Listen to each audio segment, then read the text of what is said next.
Welcome back student हमने अभी तक के हमारे इस वीडियो लेक्चर के अंदर चैप्टर नंबर 5 में एक्सरसाइज 5.1 तक कंप्लीट किया है। आज हम इस वीडियो लेक्चर के अंदर दो टॉपिक के बारे में डिस्कस करने वाले हैं, जिसका नाम है आर्गन प्लेन और दूसरा है पोलर रिप्रेजेंटेशन। ओके, दो टॉपिक हमें डिस्कस करने हैं इस वीडियो लेक्चर में। फिर हम एक्सरसाइज 5.2 स्टार्ट करेंगे। ओके, तो देखो, फर्स्ट में मैं डिस्कस करूंगा आर्गन प्लेन के बारे में और सेकंड में पोलर रिप्रेजेंटेशन कैसे करते हैं वो डिस्कस करूंगा। तो देखो, आर्गन प्लेन पहले हम देखते हैं। ओके, तो देखो पहले हम जो कार्टेशियन प्लेन में हम अभी तक कार्टेशियन प्लेन के बारे में डिस्कस किया था, है ना। आर्गन प्लेन जो है वो आपके लिए नया है, क्योंकि हमने टेंथ तक हमने जो पढ़ा है वो कार्टेशियन प्लेन में काम किया है ना। ओके, तो देखो पहले तो कार्टेशियन प्लेन में हम क्या काम करते थे कि अगर हमारे पास ऐसा कोई कार्टेशियन प्लेन होता है ना, ये एक्स एक्सिस थी, ये वाई एक्सिस थी, ये नेगेटिव एक्स एक्सिस थी और नेगेटिव वाई एक्सिस थी, और ये जो था ओरिजिन था है ना। ये एक्स वाई प्लेन में था। क्या था? एक्स वाई प्लेन में। ओके, एक्स वाई प्लेन क्यों कहो या तो कार्टेशियन प्लेन को, एक ही बात है। तो अगर हमें कोई कार्टेशियन प्लेन गिवन हो और आपको बोले कि भाई ये कोई पॉइंट है, अगर मैं आपको बोलूं कि अगर 2-3 पॉइंट है, ये 2-3 पॉइंट को इस कार्टेशियन प्लेन में रिप्रेजेंट करो, तो आप कैसे करेंगे कि भाई हमें पता है कि ये जो फर्स्ट जो है ना वैल्यू वो x की है और जो सेकंड है वो y की है ना। तो आप क्या करेंगे कि भाई x एक्सिस को देखेंगे और उसमें क्या है 2 हमें बताना है। तो 2 कहाँ है? तो भाई हम कहेंगे कि भाई यहाँ 1 है और यहाँ 2 है x एक्सिस के ऊपर, यानी कि यहाँ 2 है। y एक्सिस के ऊपर हमें y3 बताना है, तो हम बताएंगे कि यहाँ 1 है, यहाँ 2 है और यहाँ 3 है। ओके, फिर ये दोनों पॉइंट हमें बताना है, मतलब ये पॉइंट बताना है, तो इसका कॉमन कहाँ मिलेगा? यहाँ देखो, ये कॉमन पॉइंट है, ये कॉमन पॉइंट क्या है? 2-3 है, तो इसको हम बता देंगे। ये काम हम कहाँ करते थे? एक्स वाई प्लेन में। पर अब हमें कौन सा प्लेन यूज करना है? Argand plane. तो आर्गन प्लेन में क्या है? कुछ नहीं है। देखो ऐसा ही है, डिफरेंट आप देखना एक बार। देखो आर्गन प्लेन में क्या है? आर्गन प्लेन में जो एक्स एक्सिस होती है ना, वो यहाँ रियल एक्सिस हो जाएगी। क्या होगी? Real axis. देखो ये होगी हमारी रियल एक्सिस। ओके, और जो y एक्सिस थी वो क्या हो जाएगी? हमारी इमेजिनरी एक्सिस। क्या होगी? Imaginary axis. Imaginary axis. आई बात समझ में? डिफरेंट आपको आया समझ में? यहाँ हम एक्स एक्सिस प्लॉट करते थे, यहाँ y एक्सिस, और यहाँ हम रियल एक्सिस बोलेंगे और ये इमेजिनरी एक्सिस बोलेंगे, बाकी सेम टू सेम। और ये हमारा ओरिजिन है। क्या है? हमारा ओरिजिन है ओ। ओके, अब देखो यहाँ हमें इस तरह का पॉइंट गिवन होता था कि भाई 2-3 पॉइंट है, इसको यहाँ एक्स वाई प्लेन में रिप्रेजेंट करो। यहाँ जो आपको पॉइंट देने वाले हैं वो इस तरह होंगे। देखो यही चीज को मैं यहाँ कॉम्प्लेक्स में लिखता हूँ, मतलब क्या होगा? 2 + i3। यही जो चीज है ना, इसको मैंने कॉम्प्लेक्स नंबर में लिखा। तो कॉम्प्लेक्स नंबर में ये ऐसा लिखा जाता है। ये हमारा था, हमें पता है कि ये क्या है? रियल एक्सिस है, तो रियल के ऊपर आएगा। ओके, और ये क्या है? इमेजिनरी बात है, तो इस इमेजिनरी को मैंने यहाँ आई के साथ लिख दिया। बात एक ही है। इसको हम ऐसे भी लिख सकते हैं, कई बुक में आपको ऐसे भी मिलेगा। Okay clear? तो चलो इसको हमें इसमें प्लॉट करना है, मतलब किसमें प्लॉट करना है? अब ये हमारा जो प्लेन बना वो क्या प्लेन, कौन सा प्लेन बना? आर्गन प्लेन बना। आर्गन प्लेन बना। आई बात समझ में? ये अब प्लेन है वो आर्गन प्लेन है। अब उस आर्गन प्लेन पे हमें ये पॉइंट प्लॉट करना है, मतलब इसको प्लॉट करो या तो 2-3 पॉइंट को प्लॉट करो, एक ही है। तो 2 कहाँ हमें देखना पड़ेगा भाई? 2 क्या है हमारा? तो भाई मैंने यहाँ देखा, तो वो तो हमारा रियल पार्ट है। अब बोलेंगे नहीं रियल ऑफ जेड। क्या है भाई रियल ऑफ जेड? तो कि 2 है, और इमेजिनरी ऑफ जेड वो क्या है? 3 है। तो रियल ऑब्जेक्ट मतलब रियल एक्सिस के ऊपर देखेंगे, यहाँ 2 है सपोज।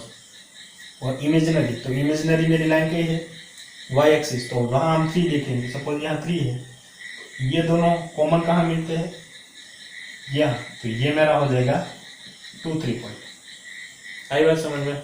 तो ये हमने कर दिया आर्गन प्लेन के ऊपर, आर्गन प्लेन के ऊपर कॉम्प्लेक्स नंबर का रिप्रेजेंटेशन। ओके, आर्गन प्लेन के ऊपर कॉम्प्लेक्स नंबर का क्या कर दिया हमने, रिप्रेजेंटेशन। क्लियर। एक और एग्जांपल लेके आपको समझाता हूँ तो शायद ज़्यादा समझ में आ जाएगा। देखो देखो, या तो मेरे पास अगर z is equal to minus में कोई ले लेता हूँ, -2 + i3 है। ओके, ऐसी कोई वैल्यू है और उसको हमें बतानी है आर्गन प्लेन में रिप्रेजेंट करना है। देखो कैसे करेंगे, तो आपको पहले आर्गन प्लेन ड्रॉ करना पड़ेगा। तो ये क्या है भाई, कुछ नहीं है, ये हमारी है इमेजिनरी एक्सिस और ये है हमारी रियल एक्सिस। ये क्या है, रियल एक्सिस, ये क्या है, इमेजिनरी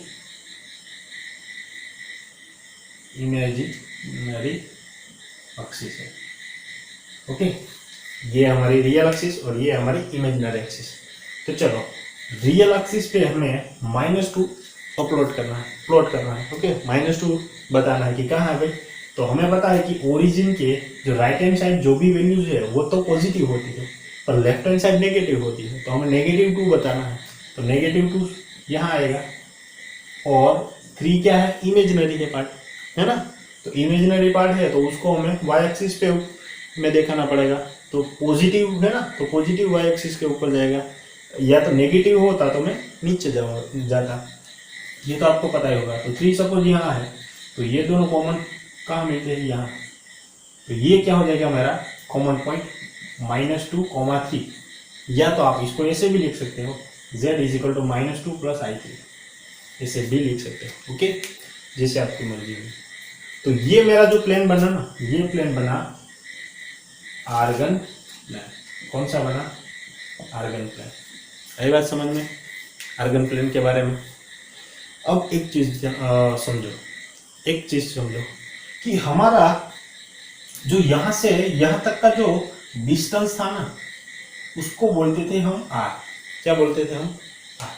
और यहाँ भी हम ऐसा ही कुछ करेंगे, यहाँ से यहाँ तक का जो डिस्टेंस है ना वो है r, और r की वैल्यू क्या है, √x² + y²। क्या है, √x² + y²। यहाँ से भी आप डिस्टेंस निकालोगे तो वो बनेगा r, और r is equal to √x² + y²। देखो अब इसको समझो मैंने क्यों लिखा। यहाँ हमारे पास जो कॉम्प्लेक्स नंबर था वो z is equal to x + iy type में था, है ना। हम पहले हम जो लेते थे वो ऐसा कुछ लेते थे, z is equal to a + ib form में हमारा कॉम्प्लेक्स नंबर होता था। तब मेरा जो मॉड्यूलस z था वो √x² + a² + b² फॉर्म में था।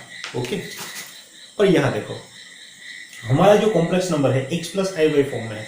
देखो यहाँ जो मैंने ABCD के जो भी लेटर है वो मैटर नहीं करता, मैंने लिया यहाँ XY और यहाँ मैंने AB लिया।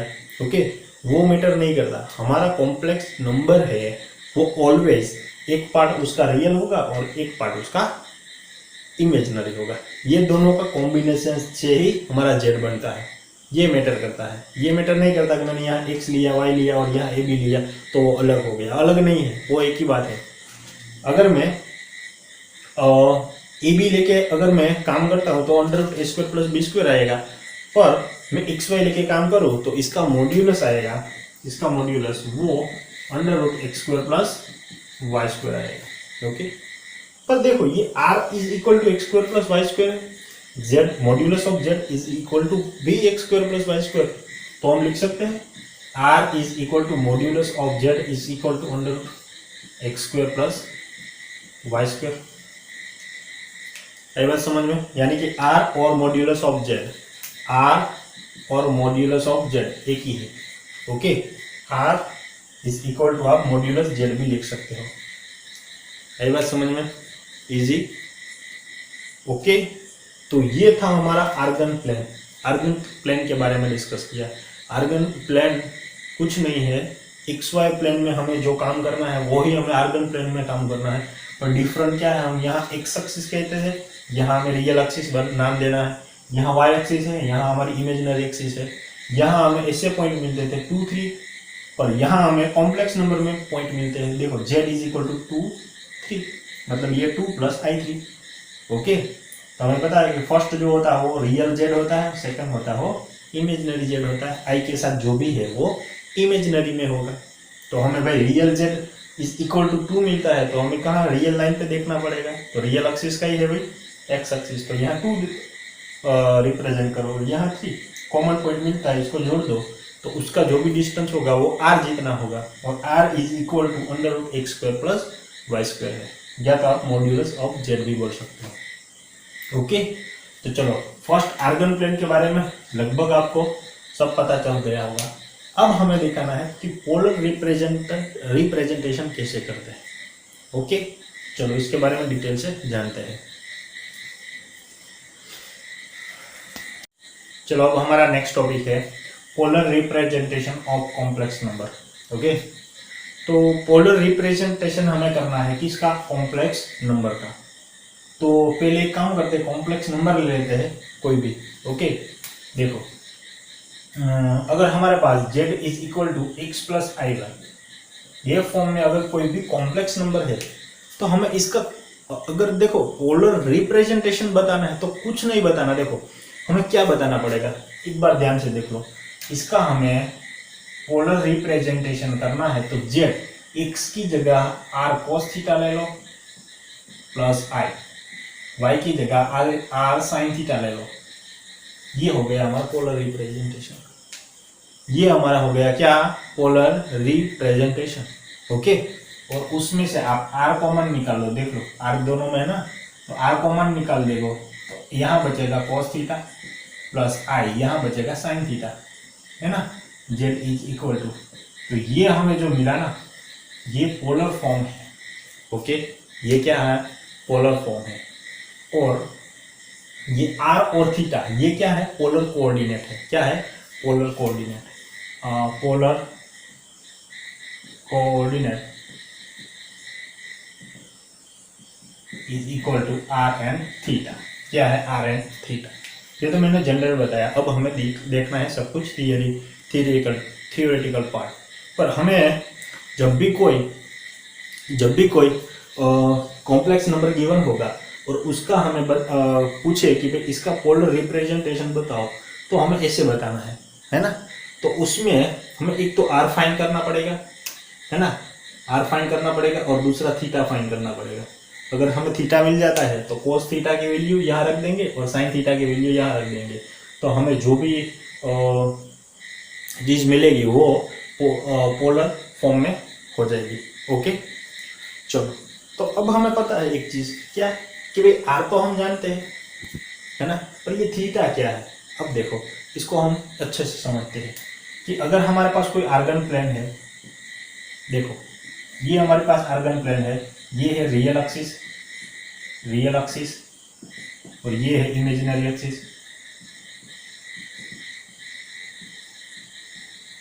एक्सिस। ओके, अब यहां में कोई ये जो कॉम्प्लेक्स नंबर है z, इसका मैं कोई पॉइंट ले लेता हूं, point of complex number z। Okay, कोई भी मैंने पॉइंट ले लिया और यहां से यहां तक का मतलब ओरिजिन का जो डिस्टेंस है, ओके, ये है हमारा अगर r, और r is equal to modulus of z, और ये जो एंगल बन रहा है ना थीटा, ये बन रहा है theta.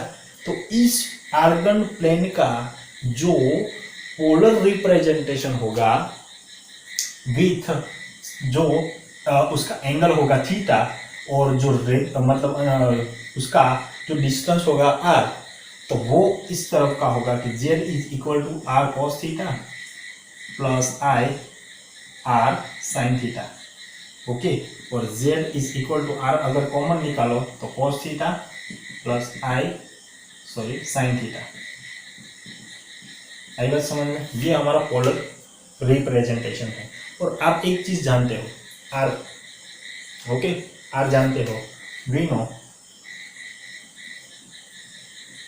r is equal to क्या है हमारे पास, x square plus y square. पर अब हमें थीटा फाइंड करना है, थीटा फाइंड करना है। ओके, क्योंकि हमें पता है कि भाई आर क्या है, आर क्या है तो कि मॉड्यूलस ऑफ जेड है, इसका मतलब ये क्या है, मॉड्यूलो है, मॉड्यूलस है। और थीटा क्या है भाई, थीटा हम जानते नहीं, थीटा को हम बोलेंगे आर्ग्यूमेंट। क्या बोलेंगे, आर्ग्यूमेंट। क्या बोलेंगे, आर्ग्यूमेंट। आर्ग्यूमेंट मतलब यहाँ हमारे पास कॉम्प्लेक्स नंबर जेड है तो हम बोलेंगे आर्ग्यूमेंट ऑफ जेड। आई बात समझ में। इसको हम शॉर्ट में ए आर जी भी बोलते हैं, A R G Z, theta. Clear. अब हमें थीटा कैसे फाइंड करना है। ओके, थीटा कैसे फाइंड करना है, ये हमारे लिए एक सवाल आ गया। आर तो हम आसानी से फाइंड कर लेंगे, अब थीटा फाइंड करना है। देखो हाउ टू फाइंड थीटा। अब थीटा फाइंड करना है हमें। तो देखो इसको फाइंड करने के लिए मेरे पास एक मेथड है, alpha is equal to tan inverse y upon x. ये मेरे पास एक मेथड है कि अगर हमें थीटा फाइंड करना है ना, पहले तो अल्फा फाइंड करना पड़ेगा। अल्फा इज इक्वल टू हमारे पास फॉर्मूला है y अपॉन एक्स, मोड में y अपॉन एक्स। ये देखो थोड़ी बुक से अलग है और ये एकदम सिंपल है, इसीलिए मैंने इसको चूज की है। यहाँ देखो इनवर्स आता है तो आप इनवर्स देख के डर मत जाना। ओके, इनवर्स देख के डर मत जाना, ये एकदम सिंपल है, मैं अभी समझा दूंगा आपको। ये यहाँ देखो इनवर्स है ना, ये मैं आपको थोड़ा सा यहाँ समझाऊंगा क्योंकि आपको 12th में इसका इनवर्स ट्रिगोनोमेट्रिक फंक्शन आएगा। यहाँ हमने देखा था ना, चैप्टर नंबर 3 था ट्रिगोनोमेट्रिक फंक्शन, और 12th में मैंने बताया था कौन सा चैप्टर आएगा, इनवर्स ट्रिगोनोमेट्रिक फंक्शन। तब हमें ये इनवर्स की बात डिटेल में करेंगे, पर यहाँ हमें थोड़ा सा समझना है। चलो तो मैं एक एग्जांपल लेके आपको समझाता हूँ कि इसको थीटा कैसे फाइंड करना है। देखो यहाँ अगर मेरे पास कोई z for example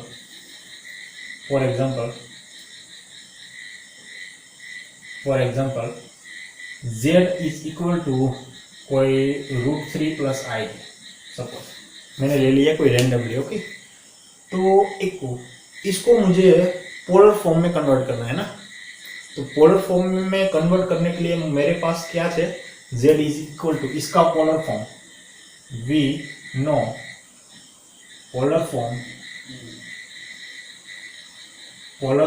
of complex number क्या है भाई, z is equal to r cos theta plus i sin theta. ये है ना पोलर फॉर्म। ओके, चलो अब r तो हम यहाँ से फाइंड कर लेंगे, है ना। r कैसे फाइंड करेंगे, r इज इक्वल टू हमें पता है √x² + y² होगा। ओके, चलो तो अब x और y भी बताना पड़ेगा ना, तो एक काम करते हैं हम, ये x² + y² किसके लिए लिखते हैं। देखो अगर मेरे पास कोई complex number z is equal to x + iy form में है तब भी मैं r लिखूंगा। तो एक काम करते हैं इन दोनों को कंपेयर कर दो, इक्वेशन 1 और 2, कंपेयर इक्वेशन 1 और 2। तो देखो ये दोनों को कंपेयर करो, √3 + i is equal to x + iy। तो रियल को रियल के साथ कंपेयर करो तो x इज इक्वल टू √3 मिलेगा, इमेजिनरी को इमेजिनरी के साथ, इमेजिनरी यहाँ देखो i के साथ जो भी कोफिशिएंट मेरा होगा वो इमेजिनरी होगा, नॉट y इमेजिनरी पार्ट नहीं है, मतलब इमेजिनरी में हम उसको काउंट नहीं करेंगे। और जनरली आप देखोगे इन दोनों को कंपेयर कर दो तो i is equal to iy, मतलब i कट तो y इज इक्वल टू क्या मिलेगा हम 1। ओके, हमें i के साथ जो भी कोफिशिएंट है ना वो हमारा इमेजिनरी नंबर होगा। ओके, चलो अब x और y की वैल्यू यहाँ रख दो r में, तो r इज इक्वल टू हमें क्या मिलेगा, रूट में √3 का स्क्वायर यानी 3, 1 का स्क्वायर यानी 1, यानी ये हो जाएगा √4 और ये मिलेगा 2। इसका मतलब r इज इक्वल टू हमें आंसर मिलेगा 2। क्लियर। चलो तो यहाँ तक हमने अभी तक कंप्लीट किया है। अब हमें फाइंड करना है थीटा, और थीटा फाइंड करने के लिए हम पहले अल्फा फाइंड करेंगे। क्या करेंगे, अल्फा फाइंड। देखो एकदम सिंपल है। अब अल्फा फाइंड करना है तो अल्फा इज इक्वल टू, मेरे पास फॉर्मूला है tan inverse y upon x। क्या है, y अपॉन x।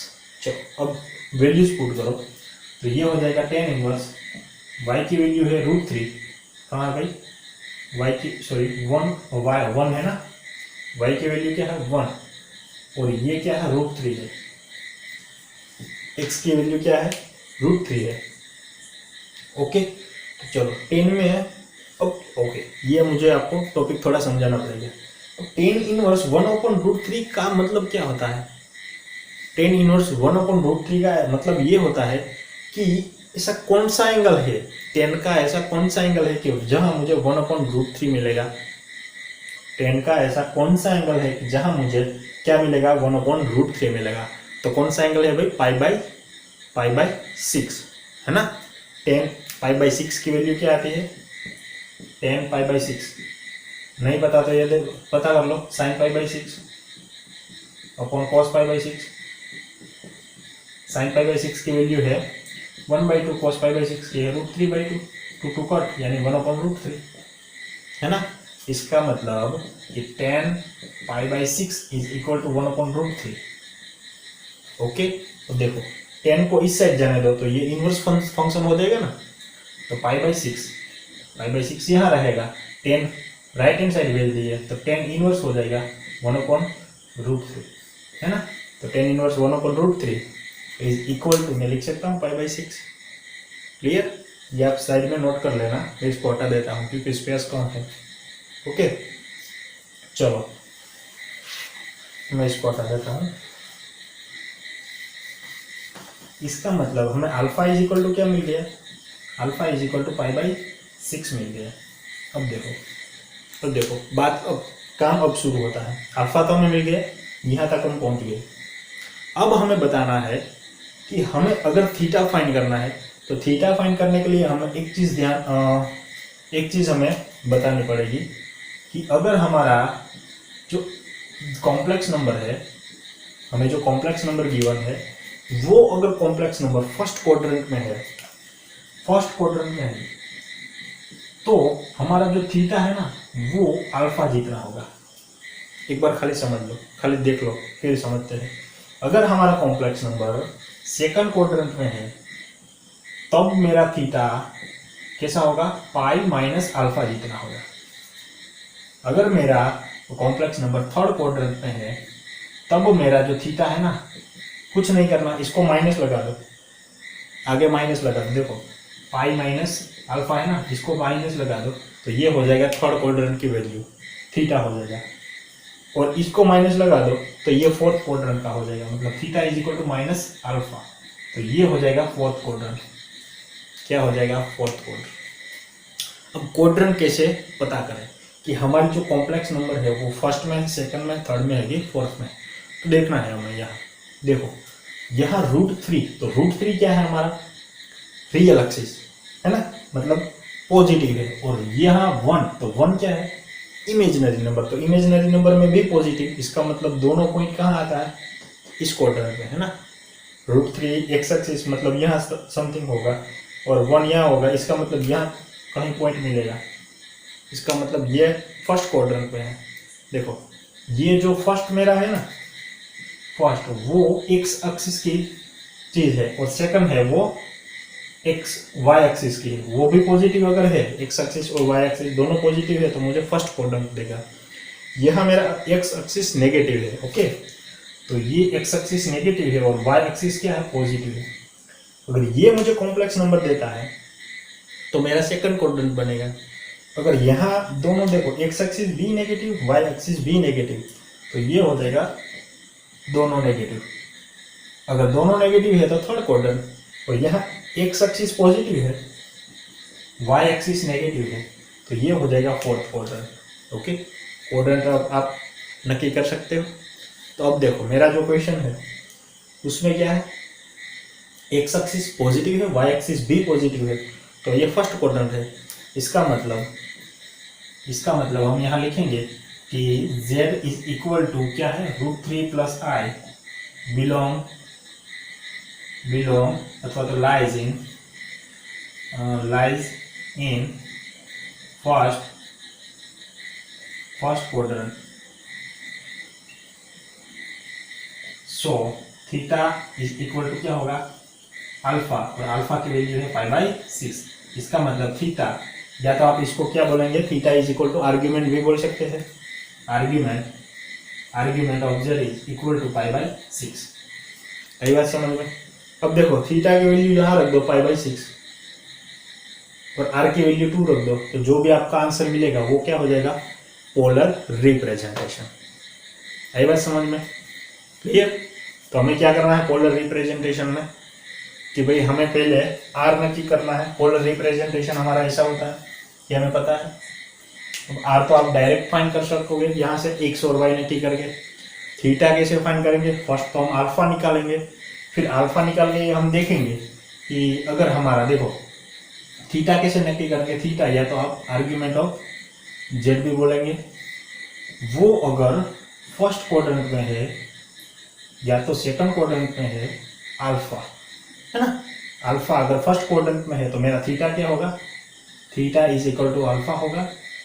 अगर मेरा अल्फा सेकंड क्वाड्रेंट में है तो थीटा इज इक्वल टू क्या होगा, पाई माइनस अल्फा होगा। अगर थर्ड क्वाड्रेंट में है तो थीटा इज इक्वल टू क्या होगा, minus of pi minus alpha होगा। और फोर्थ क्वाड्रेंट में है तो ये चीज़ क्या हो जाएगी, theta is equal to minus alpha. Clear. थोड़ा सा स्पेस कम थी इसीलिए मैंने सब कुछ मिक्स हो गया, पर आप स्टेप बाय स्टेप लिखना, ये चीज़ लिखना, फिर ये चीज़ लिखना, और ये थियोरिकल पोर्शन है तो थियोरिकल पोर्शन पहले लिखना, फिर ये एग्जांपल लिखना। फिर एक काम देख लो, ये थीटा इज इक्वल टू π/6 है, यहाँ रख देना और r की वैल्यू यहाँ रख देना। ओके, तो आपको जो भी आंसर मिलेगा वो पोलर कोऑर्डिनेट मतलब पोलर रिप्रेजेंटेशन हो जाएगा। क्लियर। ओके, आई होप कि आपको अच्छे से समझ में आ गया होगा। क्लियर। अगर समझ में नहीं आया तो एक दो बार इस वीडियो को देख लेना, क्योंकि अगर ये कॉन्सेप्ट मतलब आर्गन प्लेन की और ये कॉन्सेप्ट पोलर रिप्रेजेंटेशन आपको समझ में नहीं आएगा तो 5.2 में आपको कुछ नहीं समझ में आने वाला। ओके, तो इसको पहले अच्छे से समझो, फिर 5.2 देखो। ओके, चलो तो आज का लेक्चर जो है वो मैं यहाँ स्टॉप करता हूँ।